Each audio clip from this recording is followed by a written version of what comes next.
Bismillahirrahmanirrahim. Assalamualaikum warahmatullahi wabarakatuh. Terima kasih kerana terus bersama rancangan Kembara Syifa di IKIM Inspirasi Inforia Islami. Bersama dengan saya Mazlina Ismail kembali untuk minggu ini episod ke-10 kita bersama untuk rancangan Kembara Syifa. Dan perkongsian kita pada minggu ini kita bawakan berkenaan dengan iman panduan hati. Dan juga bersama dengan saya, besar hati kita menerima kembali sekali lagi tetamu kita yang dilalukan, Ustaz Fahrul Muhammad Joy. Assalamualaikum Ustaz. Waalaikumsalam warahmatullahi taala wabarakatuh. Apa khabar? Baik, alhamdulillah, Mas. Alhamdulillah. Terima kasih kerana sudi kembali bersama dalam rancangan Kembara Syifa. Dan Sama-sama. seperti yang dikongsikan, kita akan berbicara berkenaan dengan tajuk iman panduan hati. Kalau boleh saya kongsikan di dalam Al-Quran surah Al-Ma'idah ayat 69, Allah SWT berfirman, sesungguhnya orang-orang yang beriman, orang-orang Yahudi, orang-orang Sabi'in dan orang-orang Nasrani, sesiapa saja di antara mereka yang beriman kepada Allah dan segala Rasulnya meliputi Nabi Muhammad SAW dan beriman pada hari akhirat serta beramal soleh, maka tidaklah ada kebimbangan dari berlakunya kejadian yang tidak baik terhadap mereka dan mereka pula tidak akan berduka cita. InsyaAllah bicara kesihatan mental perspektif seorang Muslim hari ini, saya mohon Ustaz mulakan dengan apakah pengertian iman dan apakah kepentingan kita sentiasa memeriksa tahap iman kita, Ustaz, insyaAllah. Assalamualaikum warahmatullahi taala wabarakatuh. Alhamdulillahilladzi hadana lihadza wa ma kunna linahtadiya laula an hadanallah. Wassalatu wassalamu ala Rasulillah wa ala alihi wa sahbihi wa man wala. Rabbi shrah li sadri wa yassir amri wa hlul 'uqdatam min lisani yafqahu qawli. Yang saya hormati lagi yang berusaha Puan Hajah Mazlina Ismail, yang seterusnya kepada para pendengar Radio IKIM yang dikasihi sekalian. Alhamdulillah, syukur kepada Allah Subhanahu Wa Taala kerana pada detik ini, pada masa ini kita direzekikan untuk berada di dalam majlis ilmu. Mudah-mudahan Allah Subhanahu Wa Taala memberi keizinan kita untuk mendalam ilmu. Lebih-lebih lagi kita mohon kepada Allah Subhanahu Wa Taala untuk mengamalkan ilmu yang telah kita ketahui. Apa selepas ilmu itu yang lebih penting, okay? Jadi sebagai permulaan dalam rancangan Kembara Syifa, iaitu iman sebagai pemandu hati, telah ditanyakan kepada saya tadi apa erti iman, ya? Kita lebih dahulu tengok pada tempat iman. Tempat iman ini ialah di hati. Tempat iman ini di hati. Hati ini dalam bahasa Arab dia qalbu, ya. Qalbu artinya yang sentiasa berbolak-balik. Jadi kalbu ataupun hati adalah elemen dalaman yang paling berpotensi untuk berubah-ubah.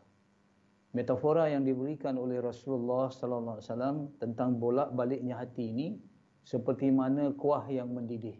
Kalau kita tengok kuah yang mendidih itu bolak-balik, Jadi begitulah hati kita. Jadi hati inilah yang bolak-balik ini datang ujian lagi dalam hidup. Jadi tambahlah dia bergolak lagi, ya.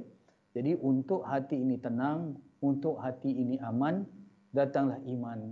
Jadi iman ni akan memberi ketenangan dan aman kepada hati kita. Jadi sebab itu yang paling penting apabila kita sebut tentang iman, itulah yang memberi ketenangan pada hati yang berbolak-balik tadi. Jadi sekiranya hati tanpa iman, dia sentiasa berbolak-balik dan apabila diuji lagi kuat dia punya ketidaktenangan itu. Jadi sebab itu dia perlu dimasukkan iman. Apa itu iman? Iman itu dalam pengertian yang biasa yang diajar oleh guru-guru kita, iaitu wa tasdiqun biqalbi wa iqrarul bil lisani wa amalul bil arkani. Ada tiga, ya. Iman itu apa yang kita percaya ataupun kita yakini dengan hati. Yang kedua, kita ikrarkan dengan lisan, dan kita buktikan dengan perbuatan. Jadi ada tiga elemen yang memberi arti iman. Pertama, kena yakin ataupun kena percaya dengan hati. Yang kedua, tak cukup percaya dengan hati, mesti ikrarkan. Itu dia kata untuk pembuktian kalimah syahadah. Ya, kita ucapkan kalimah syahadah tu. Kemudian yang paling penting dan paling sukar sekali ialah kita nak amalkan, nak buktikan iman itu dengan jawarih ataupun dengan panca indera kita, dengan seluruh anggota kita. Jadi iman kita tu bila masuk ke dalam hati, dia sah tu bila tidak dicelahi oleh perkara-perkara. Yang pertama, kalau di dalam hati ini jangan ada syak. Syak ni 50% yakin, 50% tak yakin. Ya, Allah ada kod. Kod tu yang belakang tu, itu ya. Jadi dia tak itu. Ya, kemudian jangan ada syak, jangan ada yang dikatakan waham. Waham ni dia lebih kepada tak yakin. 75% tak yakin, 25% dia yakin. Yang ketiga, zon. Zon ini 75% yakin, 25% tak yakin. Dia ada syak, ada waham, ada zon. Ni tiga ni. Jadi iman itu yang tidak terganggu oleh tiga ni. Jadi 100% seharusnya kita percaya kepada Allah Subhanahu Wa Taala. Tadi Puan Mazlina kata kita kena sentiasa bermuhasabah, tengok bagaimana keadaan iman kita, ya. Iman ni pada dasarnya ada 4 peringkat. Ada 4 peringkat iman, ya. Yang pertama iman taklid, yang kedua iman ilmu, yang ketiga iman ayyan, dan yang keempat iman hak. Ya. Jadi kita tengok sikit di mana iman kita ini secara secara rangkuman, secara umum. Pertama iman taklid. Iman taklid ni iman ikut-ikutan, ya. Kita tidak belajar, kita jahil, ya, tidak ada kepercayaan, kita ikut. Kalau orang kata ada. Kenapa Allah ni ada? Guru-guru kita ada, kata ada, ustaz-ustaz kata ada, semua orang kata ada. Jadi dia ikut aja. Jadi orang yang iman taklid ni tidak sah imannya, tidak sah. Ya, artinya batal lah. Jadi sekira-kira kalau orang yang ditaklidnya tu kufur, dia pun ikut kufur sama. Jadi ini bahayanya iman taklid, dan iman taklid ini tidak berperanan dalam kehidupan. Kalau dikatakan iman taklid ini akan memberi kekuatan, tidak. Dia tidak akan memberi kekuatan. Dia tidak akan memberi ketenangan kalau iman kita masih di tahap iman taklid. Jadi orang yang berada di iman taklid ni wajib belajar. Wajib belajar tentang Allah, sifat-sifatnya, wajib belajar tentang Rasulullah sallallahu alaihi wasallam. Seterusnya lah pada rukun iman yang 6 tadi. Okey. Itu iman taklid. Yang kedua iman ilmu. Iman ilmu ni dia dah belajar. Dia tahu dah, ya, tanda bukti Allah ada, sama ada dalil aklinya, dalil naklinya, dah belajar dengan guru-guru, ya. Orang ini, orang yang punya iman ilmu ni sah imannya. Iman dia dah sah dah, ya. Cuma iman ini hanya berpusat ataupun pada akalnya semata-mata. Dia ada pengetahuan, ya, tentang iman, tetapi iman tu belum meresap ke dalam hati. Jadi dia ada pengetahuan tetapi tidak ada kemahuan. Ya, pengetahuan ni dia tahu perkara ni buruk, yang ini baik. Dia dah tahu dah dengan belajar ilmu, tetapi dia tidak mampu lagi melakukan yang disuruh, dan dia tidak mampu meninggalkan apa yang dilarang oleh Allah. Cuma kepalanya saja ataupun akalnya saja yang mengakui Allah itu ada. Sebab itu orang yang berada di tahap iman ilmu ni masih tega, masih rela melakukan maksiat, ya, masih culas dalam ibadah, ya. Jadi orang ni dia dah belajar dah, alhamdulillah sah iman, tetapi dia perlukan tadi mujahadah. Dia perlu mujahadah, lawan betul-betul hawa nafsu. Dia kena lawan dengan syaitan supaya, ya, iman itu meresap ke dalam hati. Ini yang kedua lah tadi, iman taklid kena belajar, iman ilmu kena mujahadah. Baik, iman yang ketiga ialah iman ayyan. Iman yang sudah yakin dengan pandangan mata hati. Ya, sah dah iman, memang sah. Kemudian iman tu dah meresap ke dalam hati, dan sekaligus apabila iman ini sudah ada di hati, dia menggerakkan amal. Sebab tu iman dan amal ni, ya, lazim berlaziman. Bila ada iman, amal, insya-Allah. Ya. Jadi, dan orang yang di tahap iman ayyan ini, dia dah ada fikir dan ada zikir. Ya, dah ada fikir apa? Tentang alam ini. Dia tengok alam ini tersusun, alam ini begitu sistematik, tentu ada yang menyusunnya. Alam ini subhanallah, ciptaan Allah ni hebat, tentulah yang menciptanya lebih hebat. Ini orang yang iman ayyan, dia ada mata hati, ya. Kemudian dia dah mampu dah untuk meninggalkan maksiat. Dan dia dah mampu dah untuk menegakkan ketaatan. Perkara-perkara yang baik itu dah dapat dilaksanakan, ya. Jadi orang-orang yang bertahap iman ayyan ni dikatakan orang soleh. Inilah yang dah, maksudnya iman itu dah boleh selamat dah. Dah boleh selamat dah. Iman ni dah selamat dah. Iman ayan. Kalau iman ilmu tadi tak dapat lagi selamat. Tetapi iman ayan ni dah selamat. Tetapi dia perlu tugas. Tugas dia apa? Istiqamah dalam beramal. Ya, tadi iman taklid kena belajar. Ya, iman ilmu kena mujahadah. Yang ini kena istiqamah. Berterusan ya, belajar. Dan yang ketiga ialah ya, iman hak. Yang keempat, minta maaf ya. Terima kasih. Mas dengar tu, saja uji je ya. Yang keempat tu iman yang peringkat tinggi, iman hak. Inilah iman peringkat para rasul dan nabi ya, sentiasa bertambah yang sebab, dan iman ini di tahap selamat dan boleh menyelamatkan. Tahap iman ayan ni. Iman apa? Iman hak ini. Jadi sebab itu kalau kita lihat dalam kehidupan kita, iman ini berperanan. Bila ada iman di tahap sekurang-kurangnya iman ilmu. Di tahap kita iman ilmu. Jadi iman ilmu ni kita kena sungguh-sungguh mujahadah sekarang ni. Saya tak tahulah orang lain, tetapi kalau saya congak-congak ataupun saya muhasabah, iman taklid tu mudah-mudahan tidak, tapi bertahap iman ilmu lah yang perlu mujahadah, jatuh bangun di dalam nak melakukan kebaikan, di dalam kita nak melakukan kejahatan. Yang baik itu walaupun kita tahu baik tapi kita tak rasa baik lagi. Yang batil itu, yang mungkar itu kita dah tahu tu itu buruk tapi tak rasa buruk. Sebaliknya ada rasa manis. Jadi inilah yang kita perlu mujahadah. Jadi itu tahap-tahap iman. Jadi apakah kesan iman dalam kehidupan? Saya ringkaskan saja, saya senaraikan Yang pertama, dengan imanlah kita boleh cegah kemungkaran.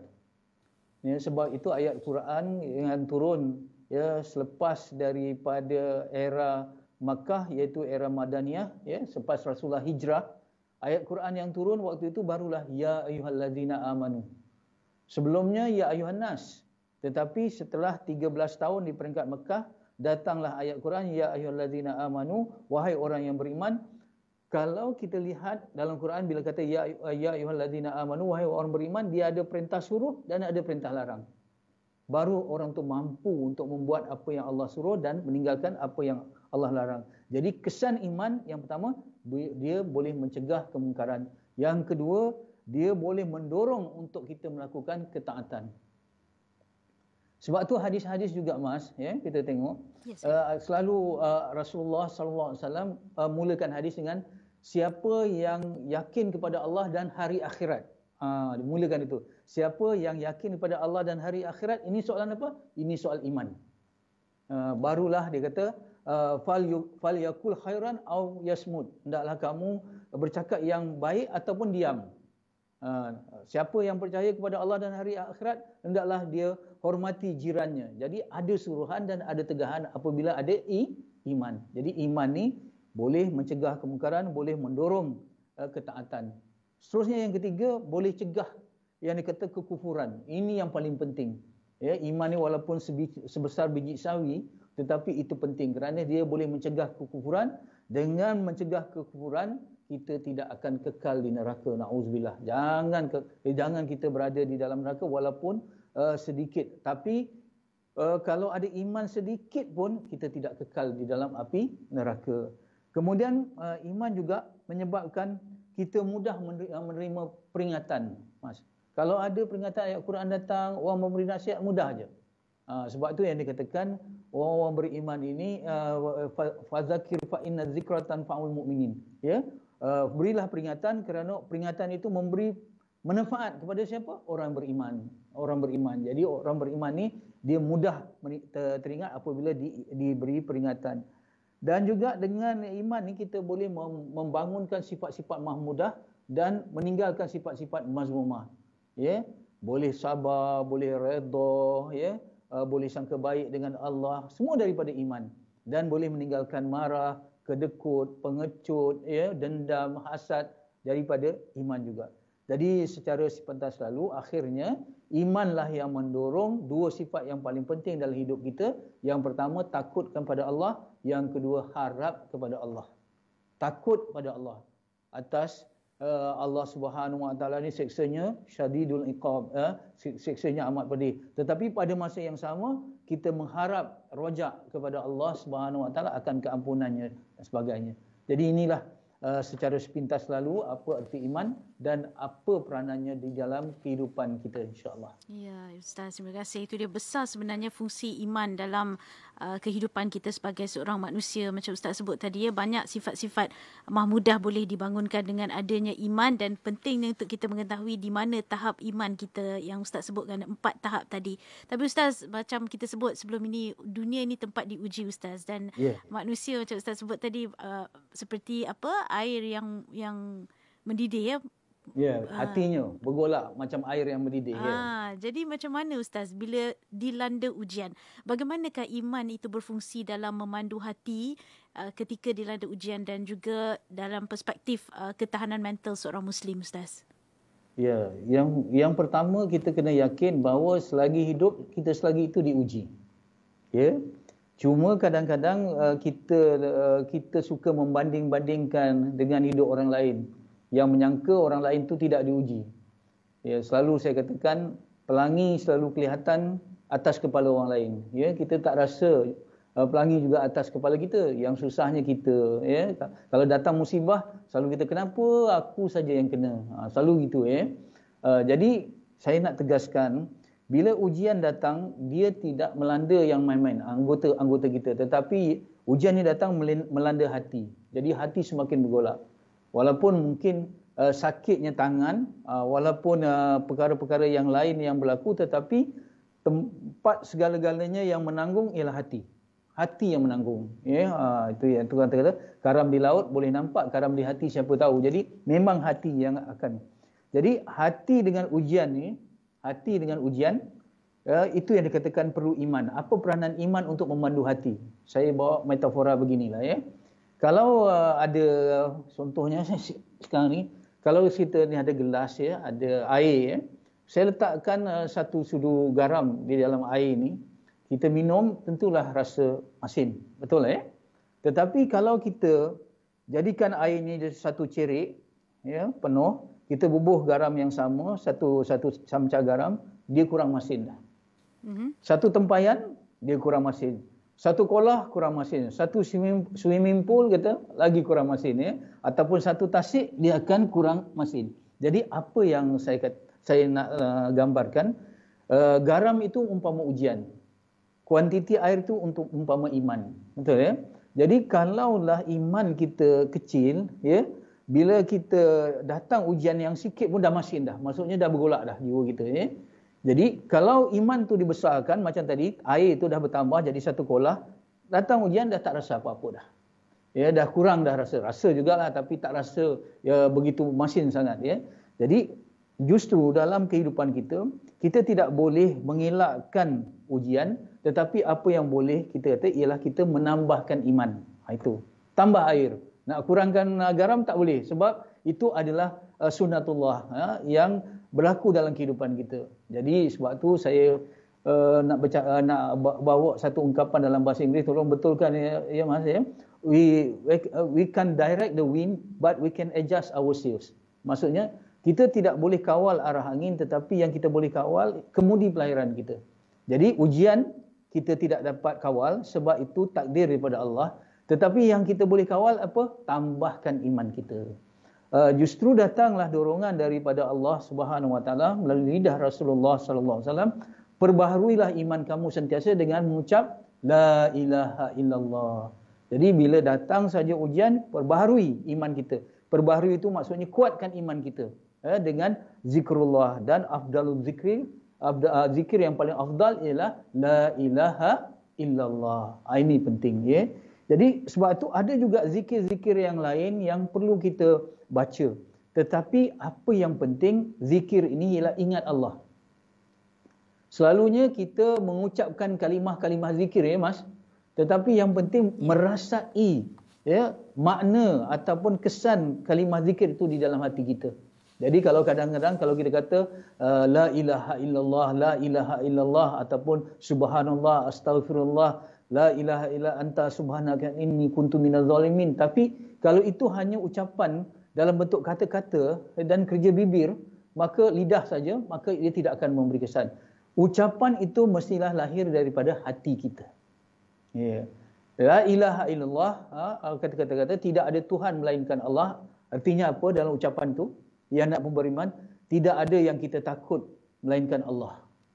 Tidak ada yang kita cinta melainkan Allah. Itu ucapan la ilaha illallah. Tidak ada hukum yang kita nak tegakkan kecuali hukum Allah. Kita ni kecil, Allah yang maha besar. Itu maksudnya la ilaha illallah. Sebab itu ucapan zikir ini untuk kita rasai perlu ada ilmu juga. Perlu kita belajar, ya. Kemudian cara tambah tadi kita berzikir, ya. Yang kedua, bila kita nak tambah dalam hati kita iman tadi, nak besarkan metafora yang saya kata, air tu nak dibesarkan kuantitinya, nak dibanyakkan kuantiti apa?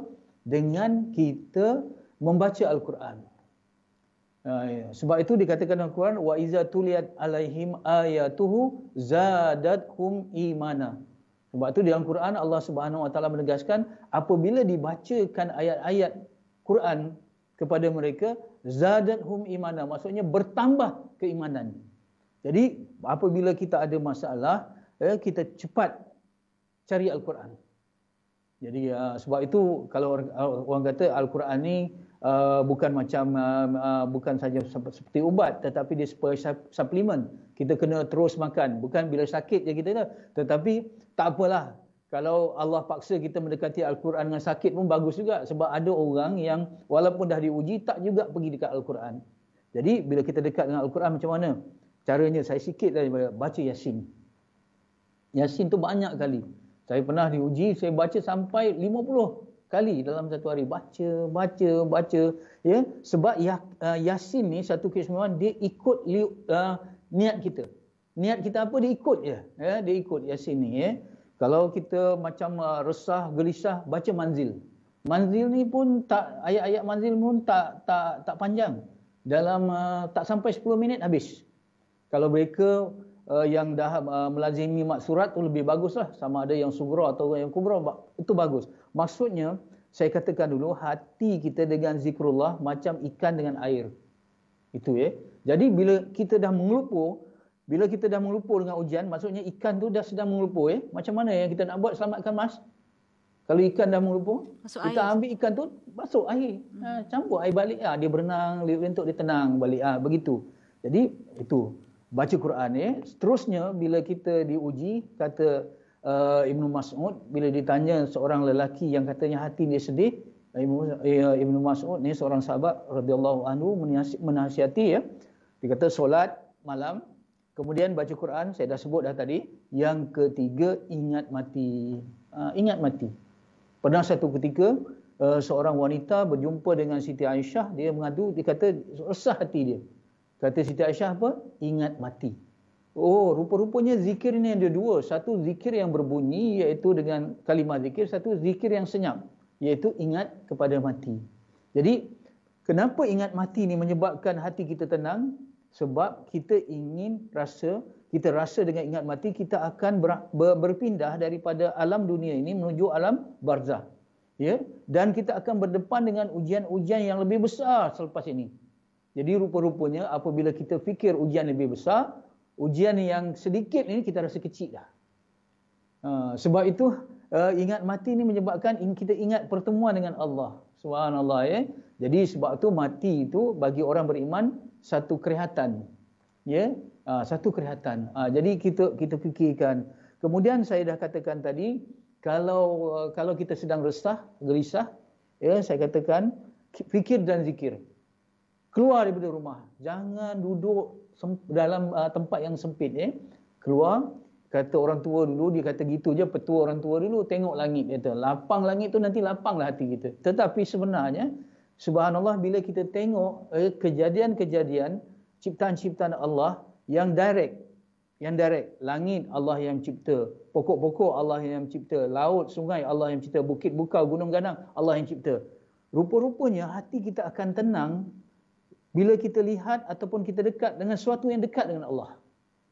Jadi, kalau dekat dengan Allah lagi tenang, apatah lagi kalau kita dekat dengan sesuatu yang dekat dengan Allah. Jadi, kita kena cari tadi masjid ataupun kita tengok tempat-tempat yang alam-alam semula jadi di ciptaan Allah, maka waktu itu kita akan jadi tenang. Kemudian seterusnya ya, bila yang ini ialah doa-doa yang diajar oleh ya Rasulullah sallallahu alaihi wasallam, doa-doa, ya.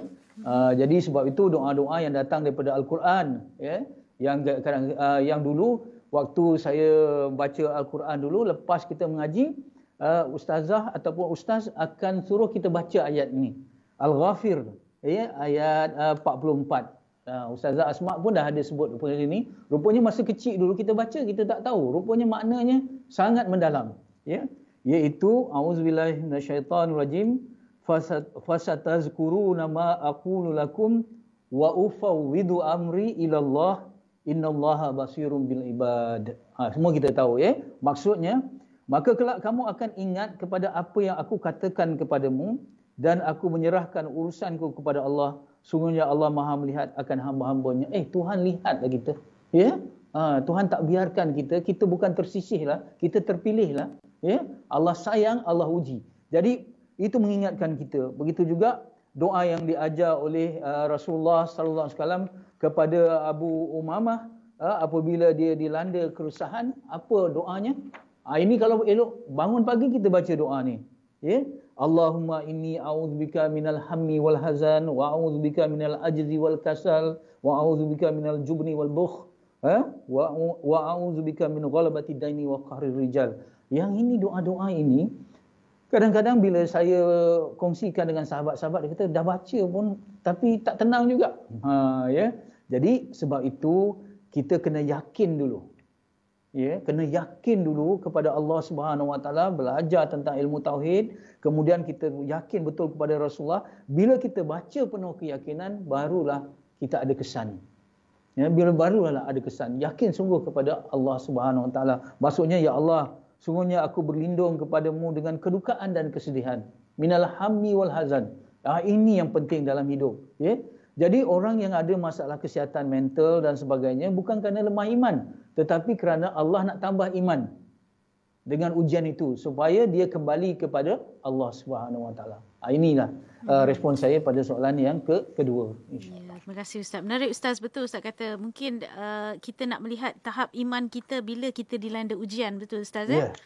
Dan bila Ustaz sebut tentang mengingati kematian ketika dilanda musibah ataupun ujian tadi, ada dua perkara saya lihat di situ, mencari kerehatan dan juga mengingati alam barzah itu mungkin menimbulkan ketakutan ataupun melihat kepada dunia ni kecil, memandangkan ujian di alam barzah nanti besar. Lebih besar.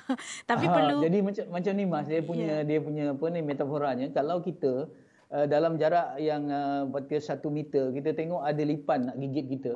Tapi bila kita tengok depan 100 meter, ada harimau yang nak terkam kita. Takkanlah kita nak tengok yang lipan yang kecil ni, walaupun dia dekat, tapi kita akan lebih gerun kepada harimau walaupun dia 100 meter tapi harimau. Jadi kita bayangkan seksa di alam kubur nanti, gelapnya bersendirian. Sekarang ni kalau kita menangis, ada juga bahu untuk kita letakkan ataupun ada orang nak mendengar, tetapi di alam kubur masya-Allah lebih stres lagi, ya. Sebab itu saya menentang kalau orang kata mati, yang sebenarnya untuk rehat daripada stres ialah mati. Bila mati dah tak ada stres, tidak. Kalau kita tak ada buat persiapan, mati lebih stres lagi, ya. Itu ya. Okey, pentingnya ilmu untuk kita tahu apa sebenarnya selepas kematian Ustaz, ya. Ya. InsyaAllah. Saya nak tanya yang seterusnya. Kalau kita lihat sebelum ni kita banyak kali berkongsi tentang Allah itu tidak menzalimi hamba-hambanya dan tidak menguji lebih dari kemampuan seseorang hambanya itu. Dan tapi kita lihat hadis menyebut iman itu bertambah atau berkurang, ya.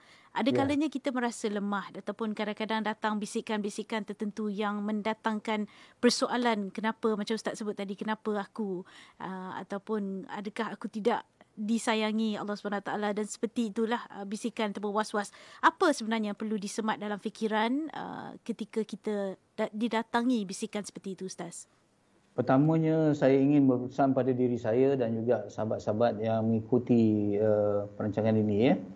Kita kena ingat Allah waktu senang, ya, supaya apabila waktu susah Allah ingat kita.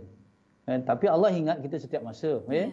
Tetapi kadang-kadang kita ni orang lupa diri. Bila kita dipuji, bila kita dapat nikmat, kita alpa.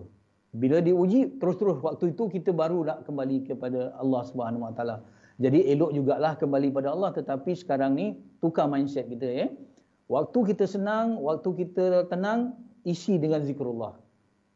Isi dengan baca Quran yang sebut-sebut tadi. Jadi apabila hati tu dah kuat, bila datang nanti insya-Allah kita dah bersedia. Jangan orang ujian tu datang baru kita gelabah nak cari senjata balik. Sedangkan kita bina dah hati kita masa kita dalam keadaan tenang dan senang ni, kita bina betul-betul kubu dalam hati kita. Supaya apabila datang ujian, kubu tu dah ada. Kubu tu dah ada, perisai tu dah ada. Ya. Tetapi kita tidak. Kadang-kadang waktu tenang ni kita relax saja. Bila ujian datang baru kita nak bina kubu, terlambat. Ya, itu penting. Kemudian kita kena yakin bahawa apa yang berlaku semuanya sudah maktub. Maktub ni tertulis. Dia tidak mampu lagi kita ubah. Yang berlaku itu Allah dah takdirkan, dan sebagai hamba kita kena pasrah menerimanya. Itu je. Dah tak boleh. Sebab tu selalu saya katakan dari Allah takdir, daripada kita tadbir. Takdir sentiasa mengatasi tadbir. Itu yang penting, ya. Jadi bila berlaku kita kata innalillahi wa inna ilaihi rajiun. Jangan kata kenapa berlaku, kenapa mempersoalkan, sedangkan perkara itu dah berlaku. Kalau dalam peribahasa Inggerisnya dia kata jangan menggergaji abuk kayu. Jangan menggergaji abuk kayu. Abuk kayu tu dah jadi ini, jadi kita gergaji lagi, tak boleh. Ya? Kita tak kata itu. Jadi apa yang boleh, bagaimana kita nak menghadapi takdir tu yang tidak secocok dengan kehendak kita. Kita nak A, Allah bagi B. Kita nak terang, Allah bagi gelap. Contoh, ya. Jadi ini tak secocok dengan kita. Yang pertama tadi, kita hamba. Apa yang Allah bagi pada kita, kita kena terima. Kita tidak boleh mempersoalkan. Itu penting iman. Itu iman tu. Yang penting, ya, beriman kepada qada dan qadar. Itu penting. Yang kedua, bila kita kena takdir Allah, dengan sedar kita ni perlu membina rasa-rasa kehambaan. Mas, ya, rasa-rasa kehambaan ni macam mana? Ya, rasa kita jahil, rasa kita lemah, rasa kita miskin, rasa kita berdosa, rasa tak berdaya. Nafikan kekuatan kita. Jangan pilih untuk melawan takdir, tetapi memilih untuk mengakui kita lemah, kita jahil, kita miskin. Yang itu dikata berdamai dengan takdir. Berdamai dulu. Kita patut kena ni. Ini dikata rasa kehambaan. Tapi tak cukup dengan rasa kehambaan, perlu keduanya. Yang ini yang penting. Tadi bila dah rasa lemah, rasa miskin, rasa jahil, maka timbullah dalam hati kita bagaimana kita nak berhubung dengan Allah supaya kita ada kekuatan. Ini dikatakan rasa bertuhan pula.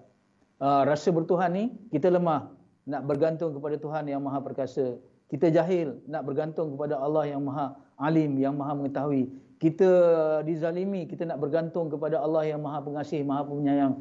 Jadi dengan rasa kehambaan, dengan rasa bertuhan tadi, maka kita rasa lemah dan berhubung dengan kekuatan. Dan waktu itu Allah bagi kekuatan pada kita. InsyaAllah. Ini penting. Jadi subhanallah, apabila kita menerima takdir daripada Allah Subhanahu Wa Taala, yang penting kita ada 4 ataupun 5 kedudukan. Saya senaraikan saja, supaya kita tengok. Pertama, kita menerima sepenuhnya bahawa ia sudah maktub. Takdir sudah ditentukan. Ya, okey. Satu, jangan gergaji abuk kayu. Itu lagi. Ya, kata.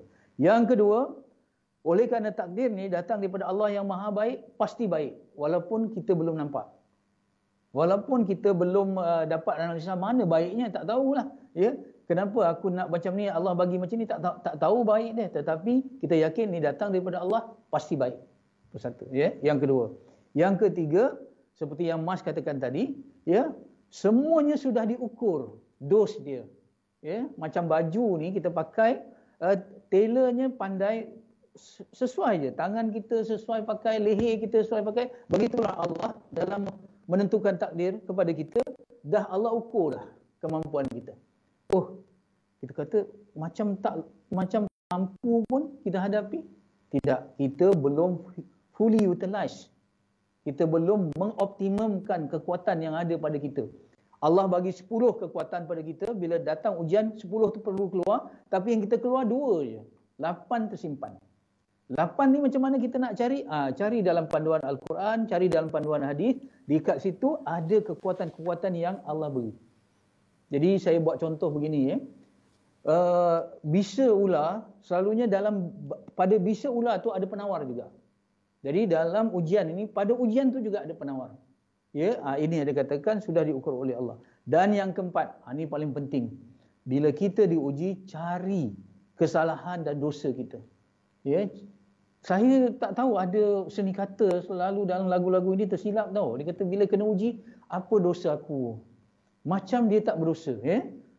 Sedangkan kalau kita tak berdosa pun, ya, kita kena rasa berdosa. Sebab Rasulullah SAW seorang hamba Allah yang maksum. Rasulullah tidak berdosa. Tetapi Rasulullah rasa berdosa. Jadi kita kena rasa apabila datang ujian, oh ni dosa daripada aku. Yang buruk-buruk datang daripada aku. Apa yang aku perlu buat? Bukan untuk kita menangisi ataupun datang rasa macam sempit, tak guna hidup, nak bunuh diri, bukan. Kalau rasa berdosa, taubatlah, istighfarlah. Ini bila rasa berdosa, kadang kita pilih perkara yang lain. Aku tak bergunalah, ini aku nak bunuh diri, aku nak buat ini, sebab apa? Dah frust dengan diri kita. Tidak. Bila kita rasa berdosa, apa yang kita perlu buat ialah taubat dan istighfar. Dan itulah insya-Allah akan memberi kekuatan kita. Dan yang akhir sekali, apabila kita diterima takdir tadi, tahan diri dulu daripada bercakap ataupun melakukan tindakan-tindakan yang bertentangan dengan syariat. Tahan mulut. Tahan tindakan kita. Jangan buat apa-apa. Pause dulu. Off dulu. Orang Terengganu kata off dulu. Off dulu maksudnya pause kejap. Tekan butang pause pada kita punya dahi ni, tekan itu pause kejap, jangan buat. Eloknya ambil masa untuk sikit kita menyendiri, baca Quran, kita solat dan sebagainya. Rasulullah SAW insan yang paling kuat, paling perkasa. Namun apabila Allah menguji Rasulullah, terima berita yang buruk ke ataupun sesuatu yang berlaku pada keluarganya, Rasulullah akan turun daripada kenderaan dan solat 2 rakaat. 2S, sabar dan solat. Itulah yang patut kita lakukan. Buatlah, insya-Allah dia akan memberi kesan yang berbeza dalam kehidupan kita, insya-Allah. Insya-Allah. Mungkin waktu untuk reset diri bila dilanda ujian tu, Ustaz, ya? Ya. InsyaAllah. Okey. Soalan terakhir saya untuk sesi iman pemanduan hati kita pada minggu ni bersama dengan Ustaz Fahrul. Sifat manusia tu, Ustaz, selalu suka pada motivasi, suka kepada ganjaran apabila melakukan sesuatu kebaikan, Ustaz, ya.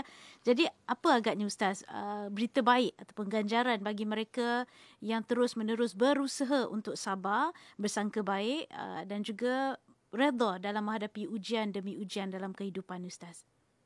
Saya nak petik kata Ibnu Athaillah dalam Al-Hikam As-Sakandari.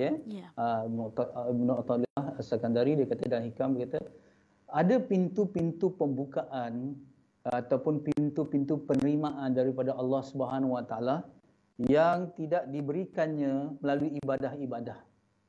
Tak diberikan, Allah tidak berikan pintu pembukaan atau pintu ketaatan itu dalam ibadah, solat ke puasa, tetapi Allah buka hanya dengan pintu ujian. Ujian hidup. Jadi sebab itu bila Allah uji, kita ada dua pilihan, ya, untuk sabar atau untuk sebaliknya. Ya, kalau untuk sebaliknya, kita akan terseksa, akan tertekan. Ya, untuk sabar memang ada juga sedikit peperangan dalam jiwa kita dan sebagainya. Tetapi untuk sabar ni, kepahitannya dia ada kemanisan. Tapi kalau kita tak sabar, kepahitan terus pahit dan sebagainya. Jadi ada dua pilihan untuk kita. Baik. Apa ganjaran dia, Mas? Ini perlu kepada iman lagi. Yeah. Sebab kalau kita nampak, kalau ganjaran tu dalam bentuk material, orang boleh sabar. Ini kata iman, kata kalau kamu diuji ni, kalau sabar, kamu dapat 1 juta. Kemudian kamu dalam tempoh seminggu lagi, saya akan datang ujian lagi, akan bagi 2 juta. Jadi orang sukalah sebab nampak dalam bentuk material. Tetapi ganjaran kepada orang bersabar ni tak nampak dalam bentuk material. Ini perkataan sam'iyat dan ghaibiyat. Soal pahala, soal keredaan Allah mana nampak? Ini yang dia kata, awal-awal bila menerangkan sifat orang-orang bertakwa, ya, dalam surah Al-Baqarah kalau kita tengok, allazina yu'minuna bil ghaib. Ini ciri orang beriman kepada ghaib. Okey, pertama, ya. Dalam biasa-biasa, kalau satu kebaikan yang kita buat dibayar ataupun dibayar ganjaran 10. Biasa. Ni hasanah yang kita buat, Allah bagi 10 ganjaran. Ini biasa-biasa. Ya. Okey. Pada sedekah infak, dia berbeza lagi, Mas. Ya. Dia satu berbuah 7 tangkai, 1 tangkai itu 100, digandakan 700. Jadi cikgu tengok ya. Kalau kebaikan biasa ganda 10, kalau sedekah ganda 700. Sabar macam mana? Ajruhum bi ghairi hisab. Dia tidak ada, mungkin 7 juta, mungkin 8 juta, mungkin 9 juta, mungkin 1 bilion, itu di sisi Allah. Tetapi mesti banyak. Jadi sebab itu, kalau kita kata mungkin kita ibadah tak khusyuk, ya, semayang masih nak cepat, semayang masih buat masih terlupa bilangan rakaat, betul. Semayang masih lagi terburu-buru, semayang masih lagi ingat lain. Allah uji. Bila Allah uji, Allah nak bagi pahala bi ghairi hisab tadi yang kita tak dapat melalui solat tadi. Ini ya. Jadi Allah sayanglah. Jadi ini yang patut kita ada. Yang mana Allah Subhanahu Wa Taala kata kita bila kita sabar, Allah bagikan kekuatan dan kelebihan bukan saja di dunia tapi di hari akhirat. Sebab itu selalu kita yakin ya, kalau kita cari sesuatu yang kita tak jumpa di dunia ni, yakinlah bahawa kita pasti jumpa di dalam syurga.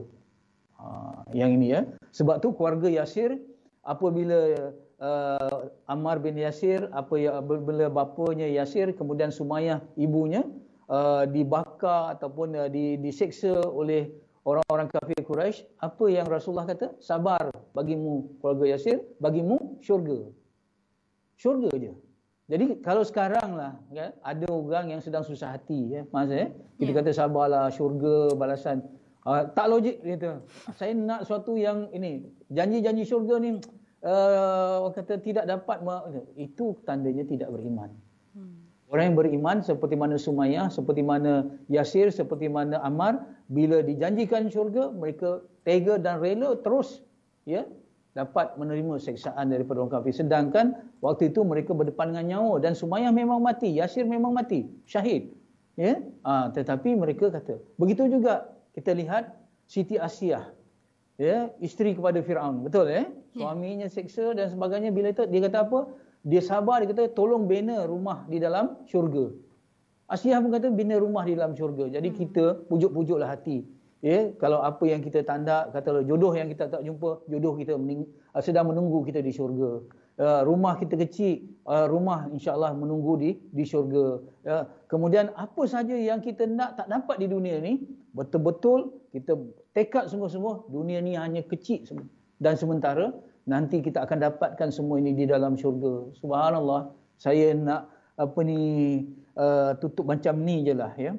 Orang yang penuh dengan nikmat di dalam dunia ni, penuh nikmat di dunia ni, hidup dia, orang kata segala-galanya ada. Bila nanti kena sedikit saja siksa neraka, dia seolah-olah dia tak pernah merasai kesenangan. Dan orang yang di dunia ni susah aja, miskinnya, orang hina dan sebagainya, segalanya tak dapat, betul-betul dia diuji. Tak rasa senang pun sikit di dunia. Kemudian Allah bagi sikit saja nikmat syurga, dia terlupa kepada semua kesenangan, kesusahan-kesusahan yang pernah dialami di dalam dunia. Jadi sebab itu dia kata dunia ni tempat berpenat, akhirat nanti tempat berehat, al-jannatu rahatuna, syurga tu tempat rehat kita. Yang ini perlu ada orang beriman, dia pegang pada macam ni. Ya? Itu yang ada kekuatan pada jiwa kita. Kata kita insya-Allah kita akan bertemu Allah, kita akan dapat masuk ke dalam syurga, berkumpul dengan para rasul, para nabi dan sebagainya. Oh, sangat tu indah ya Allah. Yang ini tak apalah, aku hadapilah sedikit. Jadi taklah tempoh PKP ni, keganasan rumah tangga meningkat, penceraian berlaku, keadaan bunuh diri nak ni, ini baru tempoh pegakkan kawalan, ya, belum lagi dalam neraka tau. Ya, kan? Jadi inilah menunjukkan hanya orang beriman saja dapat kekuatan untuk menghadapi ujian-ujian dan cabaran ini, ya.